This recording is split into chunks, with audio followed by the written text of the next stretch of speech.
Assalamualaikum warahmatullahi wabarakatuh. Perkenalkan, nama saya M. Rizky Datullah dari Prodi Ilmu Politik dengan NIM 2030702073. Ingin menjelaskan materi tentang UAS Sosiologi Antropologi. Sosiologi antropologi dan ruang lingkupnya. Sosiologi berasal dari bahasa Latin yaitu socius yang berarti kawan, sedangkan logos berarti ilmu pengetahuan.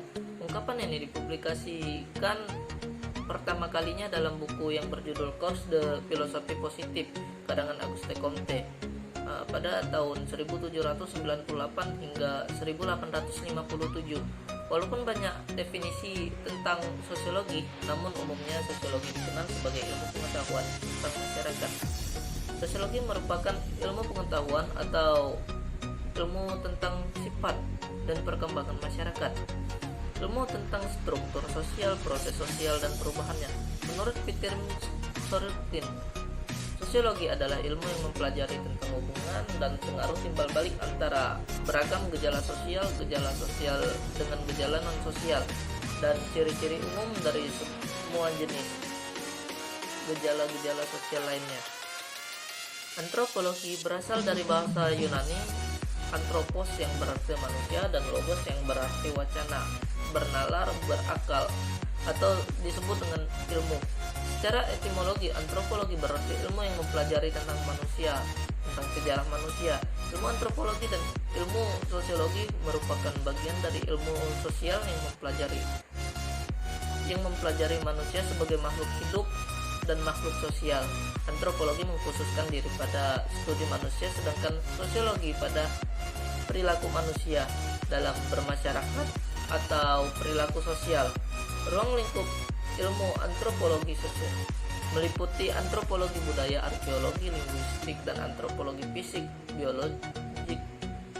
Sedangkan sosiologi menurut area studinya terbagi menjadi organisasi sosial, psikologi sosial, perubahan sosial, ekologi manusia, populasi, demografi, teori dan metodologi ilmu sosial, dan sosiologi terapan. Dalam memandang permasalahan di dunia, antropologi menggunakan pendekatan diakronik dan sinkronik, sedangkan sosiologi menggunakan pendekatan fungsionalis, teori konflik, interaksionis, dan fenomenologis.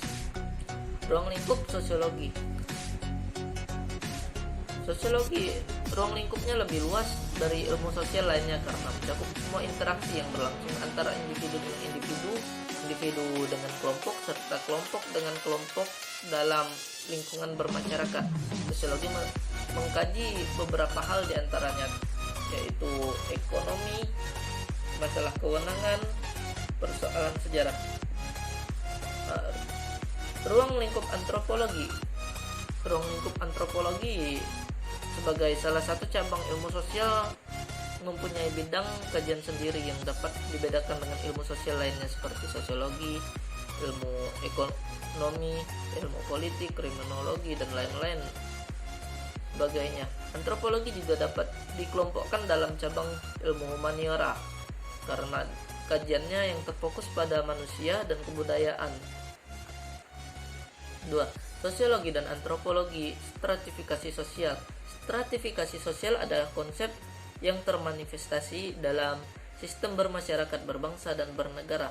Stratifikasi sosial disebut juga sebagai konsep adanya perbedaan atau pengelompokan sosial komunitas secara bertingkat, misalnya strata tinggi, sedang, hingga rendah. Pengelompokan golongan masyarakat bisa didasarkan pada simbol-simbol tertentu yang dianggap berharga atau bernilai secara sosial, ekonomi, politik, hukum, budaya, maupun dimensi lainnya. Stratifikasi sosial di masyarakat bisa berdasarkan usia, kekuasaan, kekayaan, hingga kualitas pribadi yang dapat memicu pelapisan golongan. Dalam buku Stratifikasi dan Mobilitas Sosial pada tahun 2016, Indra Ratna Irawati Pati Nasarani menulis bahwa untuk memahami pengertian stratifikasi sosial secara mendalam perlu mengkaji teori-teori sosiologi yang mengkaji topik ini. Dia membagi kelompok teori sosiologi yang membahas sosiologi tentang topik stratifikasi sosial menjadi dua, yakni teori klasik dan modern. Dalam teori sosiologi klasik, ada 3 tokoh penting yang melakukan kajian mendalam mengenai stratifikasi sosial, yaitu Karl Marx, Max Weber, dan Emil Durkheim. Dalam teori Karl Marx, stratifikasi sosial terjadi karena kesenjangan dalam relasi kepemilikan alat produksi. Ketimpangan dalam kepemilikan alat produksi dalam suatu masyarakat itu mewujudkan pada kemunculan kelas pemilik modal dan pekerja. Maka model stratifikasi sosial di teori Marx bersifat unidimensional, alias ditentukan oleh faktor yakni ekonomi. Sementara teori Max Weber mengaitkan stratifikasi sosial dengan dimensi lain beragam. Selain terkait dengan ekonomi, stratifikasi sosial dalam teori Weber juga berkaitan dengan kelompok status atau kehormatan individu dan politik atau kekuasaan. Berbeda dari 2 tokoh sebelumnya, teori Emil Durkheim mengulas stratifikasi sosial dari sudut pandang. Durkheim memperhatikan tema solidaritas sosial. Dia lalu menyimpulkan solidaritas sosial bisa muncul dari pembagian kerja yang memunculkan ikatan moral.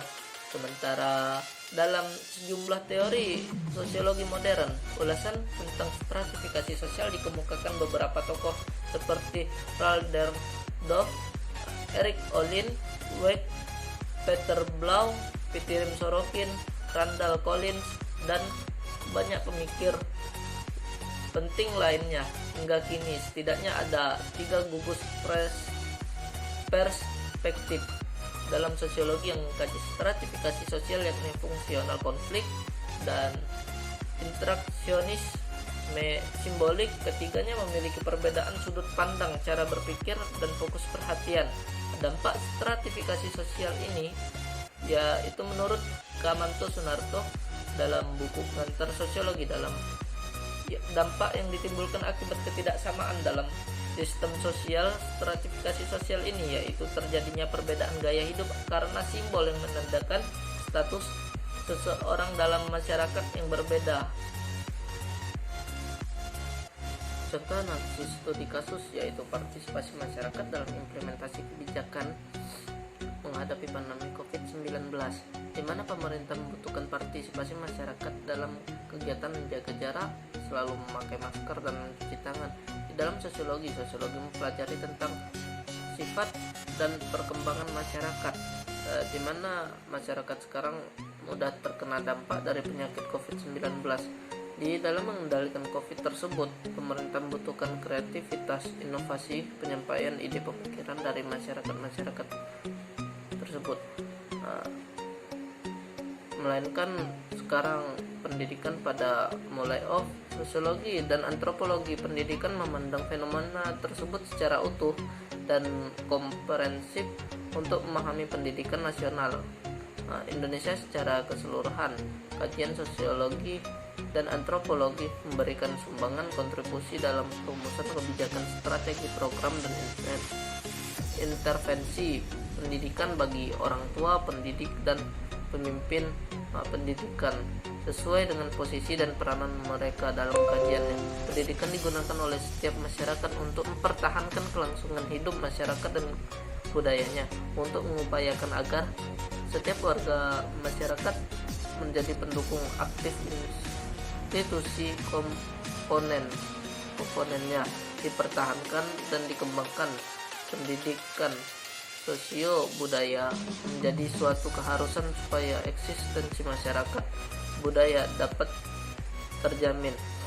Pendidikan merupakan proses kemanusiaan manusia berbudaya Indonesia yang interaktif, berkesinambungan, dan konsentris. Sekian, terima kasih. Wassalamualaikum warahmatullahi wabarakatuh.